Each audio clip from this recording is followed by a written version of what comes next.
All right, welcome back, and once again, phone lines are open. We are going to have later in the program some interviews from the funeral of Mayor Charles Davidson, of course, his family.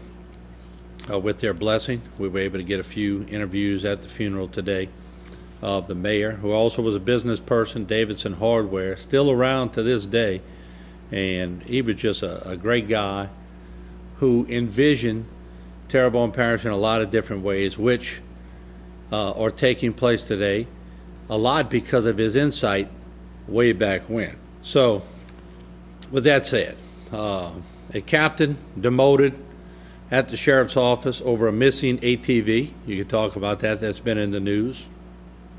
A court fight centers on accusations of sexual abuse against a priest. That article by John DeSantis of the Houma Courier. We can discuss that. And pretty much anything else you would like to talk about. But later in the program, our piece on the mayor. HTV, welcome to Bayou Time. You're on the air. Go ahead, please. Hello, Martin. Yes, how you doing, Mr. Roan? Guess what? Guess what? What you Joe got? Harrison came up with something a while ago about the rocks and talking about God and Dove. I want to ask you one question. How long have I been professing the rock? Since I've been on the air. That's what I'm talking about. You know what really irks me to no end is this meeting that they're having tomorrow at the library down there in Gray. BP to pay these people off. You can bet your boopy on this. They're coming out with stuff. I've been here since 1960. This part of the country, and now I'm a resident. I've been here for the last 20 years as a resident.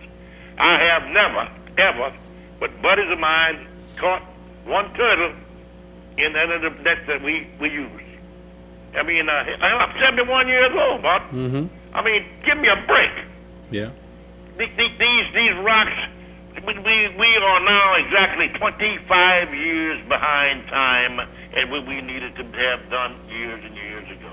Yeah. What do you think? What do you think about the fact that these meetings are going on, and if not for a late afternoon phone call over here, I probably wouldn't have known about it either. You know, I found out about this the other day when the KLRZ truck, Jerry Gisler talked about it. They talked about the people need to go over there and Gray and act civilized. Yeah, he does a good job too. Jerry's a good guy. You know what I'm talking about? Yeah. But here they're telling us that we are depleting the turtle population, which is a bunch of malarkey, man. And you know what I'm talking about, Martin. Yeah, absolutely. These people here, it's just to the point to where I don't know where we're going to go next. The price of the seafood that these guys are getting for their catches are nil and none. And then again, you go to a restaurant, and I have no qualms about any restaurant in town or nothing else.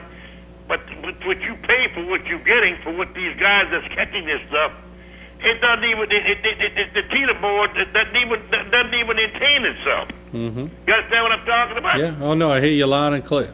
I mean, you get $1. This guy gets $1, and all of a sudden, this product is worth $7. Where did I go wrong?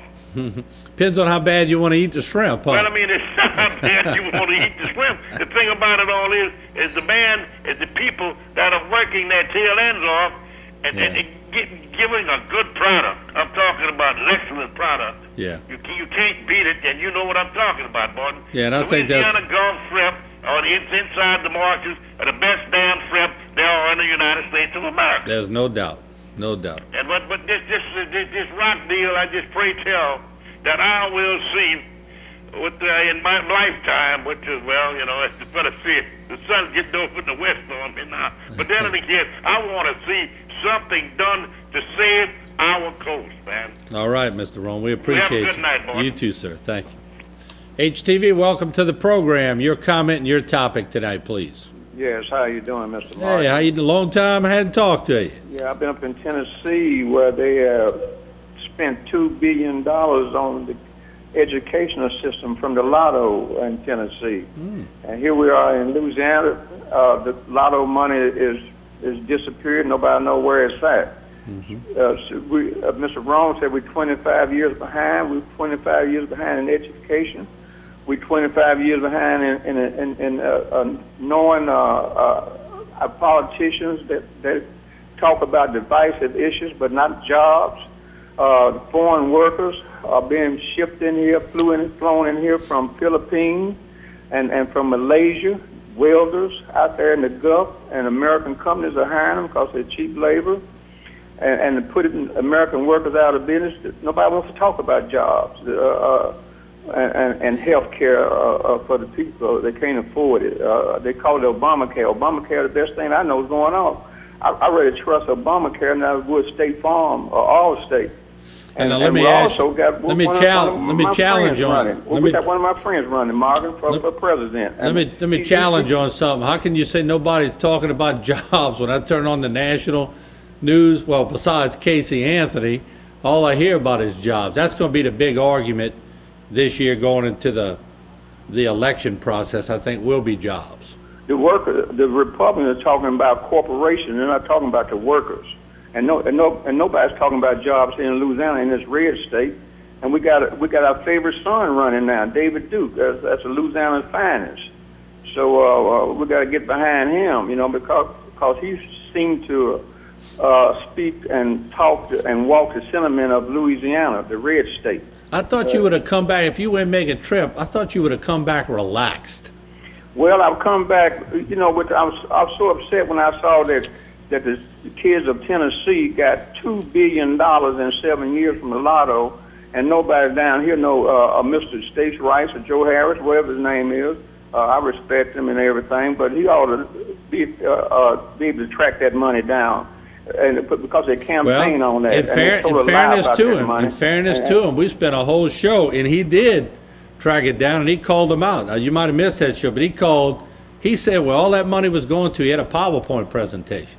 Well, I apologize to him then. I take my hat off to him. But the point I'm saying, Martin, is it's just a shame, that we're at the bottom of the totem pole for education, and they're cutting education, cutting it everywhere they can, and giving the oil companies big tax breaks. The oil companies not paying their royalties, and we won't even give the lotto money to the kids that was campaigned for. And, I agree with you 100% on that point. The lottery money should go exactly where they said it should go. You're 100% correct on that. It's not going to the right spot. But that's awful and shameful, because we need it desperately, and here in Louisiana. And nobody wants to talk about that. But those foreign workers I'm talking about, these are American companies. They replaced my companies, a Philippine group of workers that have been flown over 6 months at a time. Then they're going to get another a bunch of them for 6 months. From Mississippi, they run the shipyards down there, and they offshore here in the oil field. And we talking about Obama at the moratorium is hurting American workers. That's the biggest lie they've ever been told. Right. And the rich, the oil companies don't need that subsidy.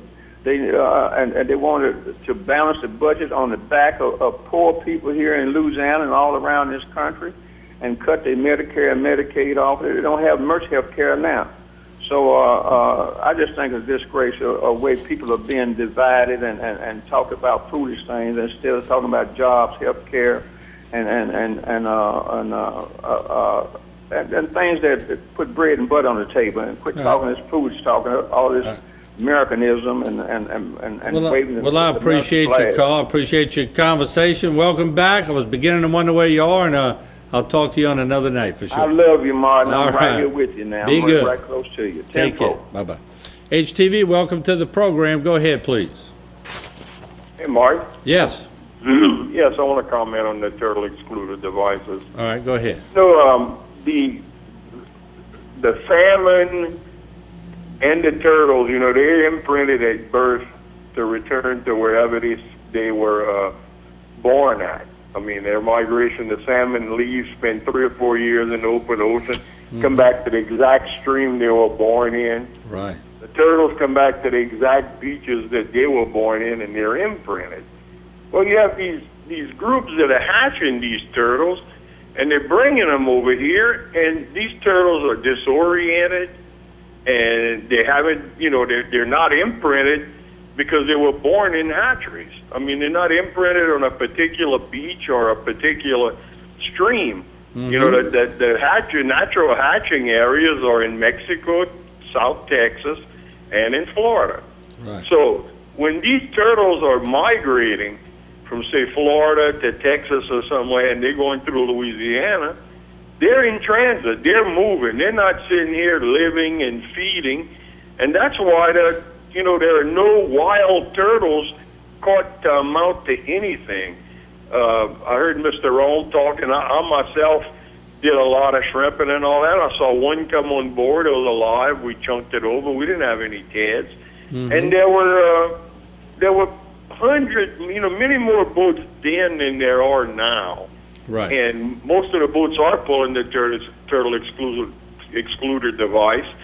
But, it's a deal that they're bringing in these hatchery-raised turtles that are disoriented, letting them go over here to serve what purpose? They're not going to make them start spawning over here. They're not going to lay here.